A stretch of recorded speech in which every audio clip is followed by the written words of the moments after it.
방금 네 분을 지명하면서 두 명의 사장이라는 표현을 썼습니다. 지금 국회 과방위 현안 질의장에 EBS 한국교육방송공사 사장이라고 하는 분이 두 분이나 계십니다. 참고인 김유열 사장, 정인 신동호 사장. 누가 사장입니까? 방송통신위원회가 선임한 사장은 신동호 사장입니다. 네. 자, 김유열 사장님. 예, 지금 EBS 사장이 누굽니까? 예, 접니다. 네. 자, 신동호 사장님. EBS 사장이 누굽니까? 예, 저는 적법하게 임명된 EBS의 사장이라고 생각하고 이 자리에 와 있습니다. 네. 그런데 왜 지금 출근을 못하는 상황입니까? 뭐 이미 보도돼서 다 알고 계시겠지만 제 첫 출근 날부터 출근 저지가 있어서 원활한 업무 수행이 좀 쉽지 않았기 때문에 외부에서 업무를 진행했었고요.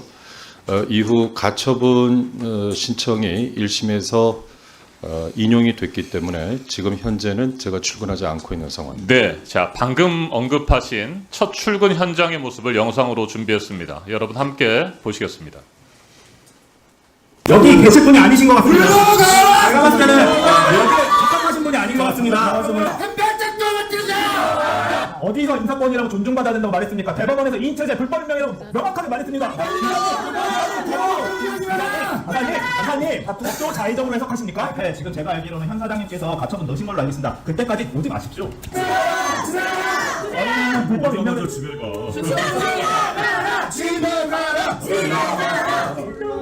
네, 자, 지금 맨 마지막 화면을 좀 정지시켜 주시고요. 네, 제가 질문하는 동안에 그 영상을 좀 다시 한번 소리 없이 틀어주셔도 좋을 것 같습니다. 맨 마지막 화면 여러분 기억하실지 모르겠습니다. 웃으면서 팔짱을 끼고 있는 모습이었습니다. 저는 뉴스를 보면서 깜짝 놀랐습니다. 그러면서 하나의 사자성어가 떠올랐습니다. 의기양양.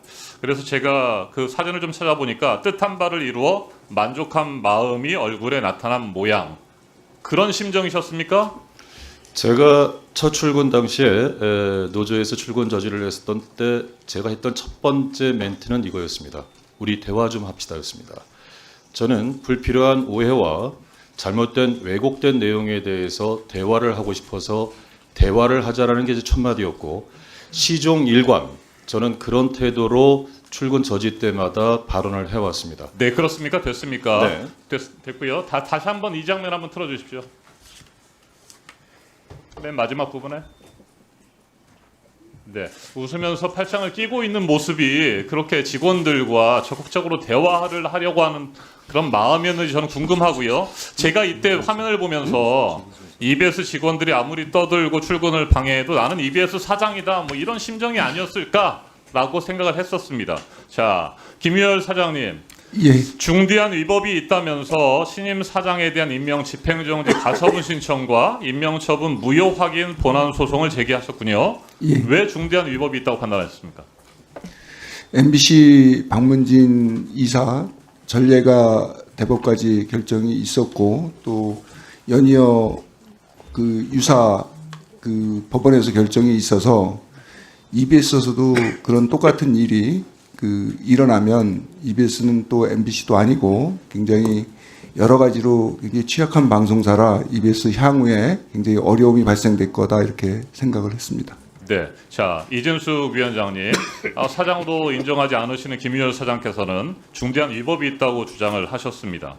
그리고 실제로 4월 7일 법원은 신동호 사장에 대한 임명처분 무효 확인 소송의 집행정지 신청을 받아들였습니다. 그런데 바로 또 항고를 제기하셨군요. 자, 2인 체제 위법성에 대해서 문화방송 대주주인 박문진 이사 등 6명에 대해서도 대법원은 3월 13일에 확정 판결을 내렸습니다. 방통위 2인 체제 의결의 문제점을 지적했고 헌법재판소도 방통위 2인 체제 위험성에 대해서 계속해서 지적했고 그럼에도 불구하고 이 인사를 밀어붙인 이유가 뭡니까? 방송통신위원회 설치와 운영에 따른 법률에 따르면 13조 2항에서 방송통신위원회는 2인의 요구에 따라서 개의할 수 있고 위원장 단독으로도 개의를 할 수 있습니다.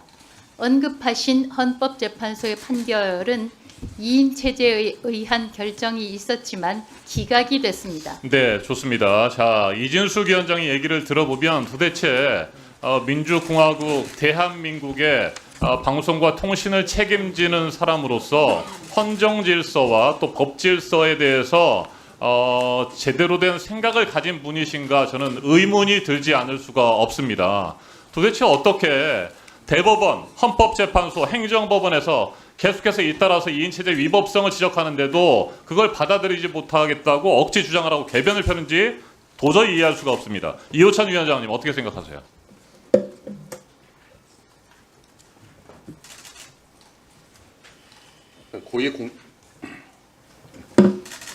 네, 시간을 좀 멈춰 주시고 네, 준비되면 네, 말씀 시작해 주시죠. 우리 사회의 사법 질서를 존중해야 하는 마땅히 고위공직자로서 옳지 않은 태도라고 생각하고요. 윤석열 정권 2년 내내 윤석열 정권이 가장 실적을 내고 가장 최선을 다했던 부분이 언론 장악이었습니다. 그것에 대한 국민들의 판단은 이미 끝났다라고 생각하는데도 마지막까지 방송 장악을 위한 알박기 시도를 사법 질서를 정면으로 부정하면서 계속하고 있다라고 생각합니다. 네, 신동호 사장님. 사랑하는 후배 어떻게 생각하십니까? 이진숙 위원장이 그렇게 표현을 하셨더군요. 제가 회사 생활을 하면서 이 자리에 계신 정동영 의원님, 또 김장겸 의원님, 또 짧게 말씀해 이진숙 주십시오. 제가 방통위원장님 질문한 데에 모두를 존경하는 선배입니다.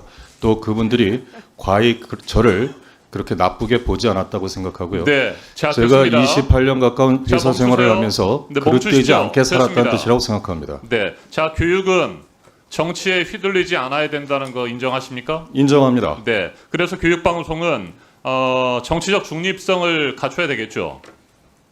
맞는 말씀입니다. 정치적 편향성을 가진 사람이 EBS의 사장을 맡으면 안 될 것 같은데 신동호 사장은 미래한국당 비례대표 면접을 본 적이 있고 미래통합당 21대 총선에서 선대위 대변인을 하셨죠.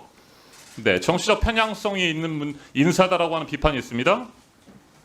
저는 그 부분에 대해서 누차 여러 번 이야기했습니다만 EBS 이사회 이사 재직 시의 이사회 회의록을 보셔도 나옵니다만은 저는 한 개인의 특히 공직에 있는 사람의 정치적 성향은 투표소에서 기표할 때 표현하는 것이라고 이야기했고 어떤 경우에도 진영 논리에 따라서 움직여서는 안 된다는 것을 이사회에서 수도 없이 강조했고 또 그렇게 진행해 왔습니다. 그렇게 강조하는 게 중요한 것이 아니고 신동호 씨가 그동안 해왔던 여러 가지 행태들이나 언행들을 보면 정치적 편향성이 있다라고 하는 부분들을 지적을 하는 겁니다. 정말 죄송한 말씀입니다만 의원님께서 구체적으로 제 어떤 행태와 언행이 정치 편향적이라고 생각하시는지 저는 오히려 궁금합니다.